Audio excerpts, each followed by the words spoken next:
Hello learners, you are welcome to third study session of GST 107. Today we'll be discussing about study skill for the distance learner, and our focus will be on listening. Listening is one of the essential skills in language learning. It forms the foundation alongside speaking, reading, and writing. It is something we do constantly in our daily lives because it involves taking in sound through our ears. Then we allow that sound to get into our brain for interpretation. Then we make sense of this sound. This process of understanding and interpreting sound is crucial for effective communication. So that is why we will be delving into listening in this study session. At the end of this study session, you should be able to explain the importance of listening as a study skill and identify strategies that will enhance effective listening. You should be able to identify various types or purpose of listening and advantages of learning through listening. You should be able to discuss the barriers to effective listening and essential components of listening. Finally, you should be able to highlight the step that you can take in order to become an effective listener. Now, let's go to the first of our topic to be considered in this study session: listening as an essential study skill. You will agree with me that for you to succeed in this system of education, which is distance learning, listening is of utmost importance. For example, you will need to listen to video lectures, presentation, you will participate in group discussion among other activities. So this necessitates drawing the distinction between hearing and listening. When we say hearing, what does it mean? Hearing is the passive physical act of sound entering your ears, while listening is active mental process of interpreting the sound. This means listening requires some effort and focus to understand the information that is being received.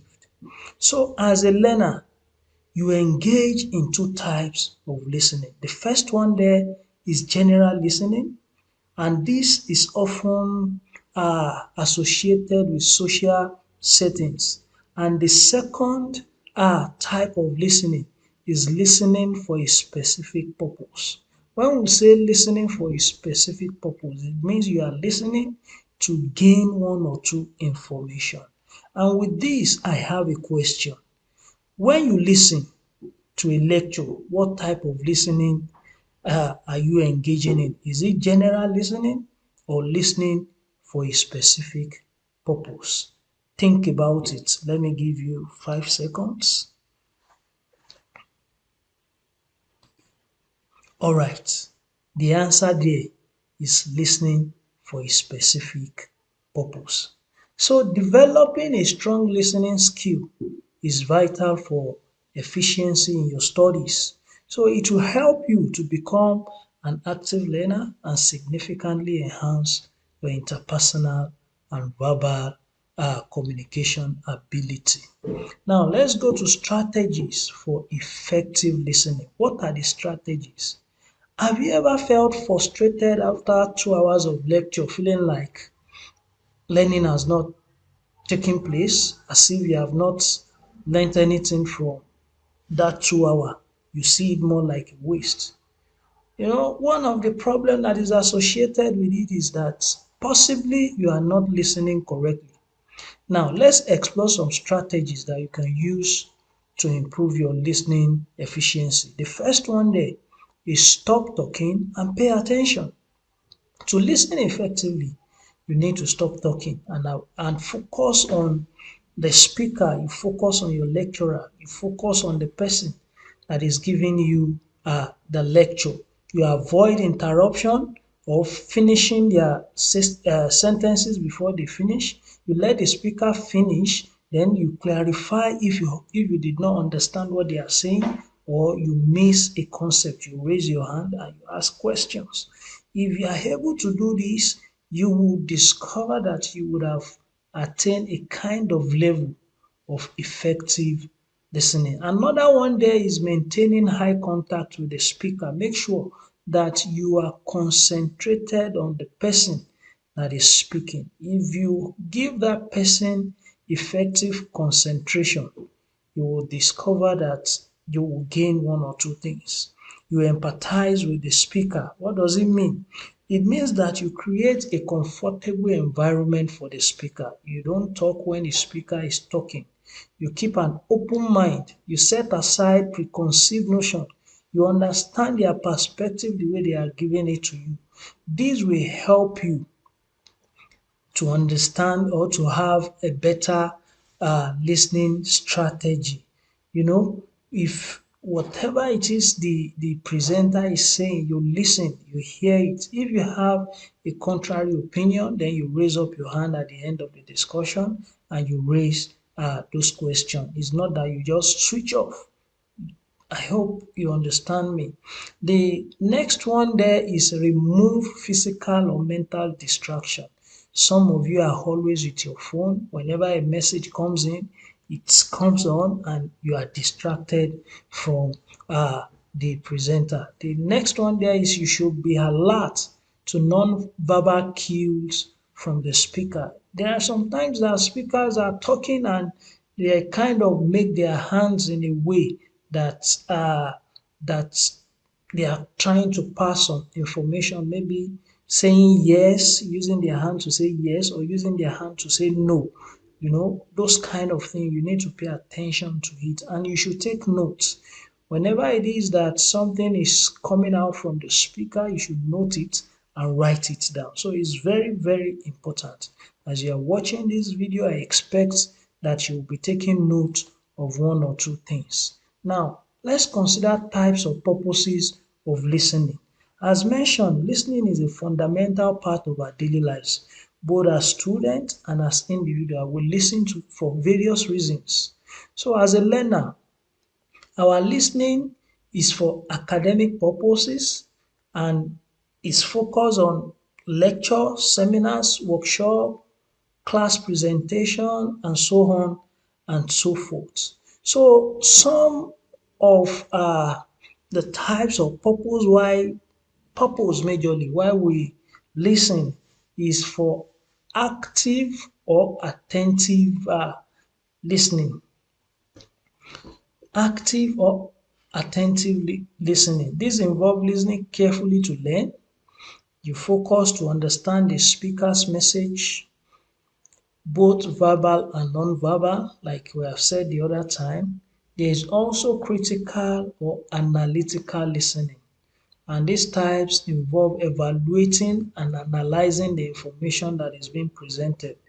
And the goal of this kind of presentation is to determine if the message is logical and reasonable, and this will help you decide whether to accept or to reject the information that is passed across to you. The other is empathic or therapeutic listening, and this occur when you listen to provide emotional support to somebody or to speaker, yeah. The fourth one there is appreciative listening. This is when you are listening for pleasure or for enjoyment. And this kind of listening can be categorized or can be uh, exemplified by those who listen to comedy, those who listen to music, you listen to motivational speaking. So all these categories of uh, listening is under appreciative uh, listening. Now, what are the advantages of learning through listening? The first one is it increased academic understanding. When you are listening on a particular subject, you gain more understanding about that particular subject. It improves communication skills. Yes, in fact, this communication skill is very, very important. When you listen to a presenter and you see how those words flow, it help you when you are to communicate yourself. Then the third one there is ability to block out distractions. When you are able to gain understanding or you listen actively during uh, a presentation or a lecture, it helps you to block out distraction and thereby helping you to comprehend effectively. It also increase retention, which means any information that you have in the process of listening effectively, it is passed into a long-term memory of your brain. So it makes it easier for you to recall whenever you need it. Then you have large vocabulary development. What do we mean when we say large vocabulary development? There are times that you hear new words when presentations are being made, when you are listening to a lecture, and those that you don't know how to pronounce before because the presenter pronounced it, you'll be able to pronounce it better.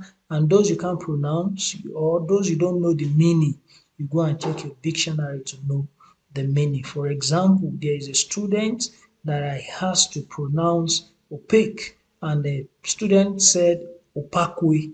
Did you see now? That's not the correct pronunciation. But had it been he has been listening and he has encountered such a word, it will be easier for him or her to pronounce that words. Now, what are the barriers to effective listening? We have the physical barrier. When we say physical barrier, mean the situation where people cannot hear properly, maybe they have ear problem or they can't speak properly. So it can be a barrier to effective listening. We have physiological barrier. When we say physiological barrier, it's comprised of physical or mental states such as illness, fatigue or sleepiness, and this can cause a barrier for effective listening. When you are in class and you are feeling sleepy, you are not concentrated, it can be a barrier to effective listening. The third one there is psychological barrier. When some thoughts are running through your mind and you are not in the right state of mind, it can be a barrier. And the fourth one there is linguistic barrier. When we say linguistic barrier, it is possibly the language by which the presenter is presenting, you are not fluent in it. It can be a barrier for effective listening. And the last one there is perceptual barrier. Differences in how the speaker and listener perceive the same situation. When you have a different view about a particular presentation, it can be a barrier to effective listening. So what are the essential components of listening? Listening may seem simple, but it is complex part of communication because there are some key components that are essential in listening. The first one is hearing or receiving, which means you must hear the information that is being passed. Then the next one is comprehending or understanding, which means you must be able to understand that information. Any information that you do not understand is a noise. So you are just hearing, you are not listening. So you must be able to understand that information. Then you must be able to remember. And this step occur after hearing and you have interpreted that message and you understood the message. So the information will be stored in your memory so that whenever you need it, it will be easy to recall. Then evaluating. This involves judging the value of the information that you have received. And in this case, listener often unconsciously assess the speaker's intention or motive based on personal biases and prejudice, leading to varied evaluation of the same information. So there are times that when you receive information, the interpretation you give to it is different from the interpretation the other person give to it because of biases and all that. And the last stage there is responding or feedback, which means for every information that you receive, there must be a feedback. That is a response to that information. So for effective listening, this component must be complete: hearing, comprehending, remembering, evaluating, and responding, which is the feedback. Now, what are the steps to become an effective listener? As a student of LAUTECH Open and Distance Learning, we want you to become an effective listener because that is the focus, that is the aim, so that all of your lectures, you will understand them, you will be able to remember them, you'll be able to recall them, and then you respond. You respond through exams that when questions are asked, you recall and you write. So what are the steps? The first one there is be prepared to listen. Be prepared. Be in the right state of mind to listen. Psychologically, mentally, you should be prepared to listen. Now that you have decided that you want to listen, you should concentrate on the speaker and the content and context of what the speaker is talking about. Then the third one there is, if there are things that you do not understand, ask questions. Ask questions and let the question be the right question. Yes, ask question. And lastly, take notes. Take notes. Take notes. This is very, very important. Write on your book. You are giving a lecture note, you are giving some books, or even if you don't have, you can get an exercise book and you jot things down whenever you are listening to a video lecture or you are reading. This will improve your listening capacity, and also it will help you to perform excellently well in your lectures. With this, we have come to the end of our discussion on study session 3. Thank you for listening.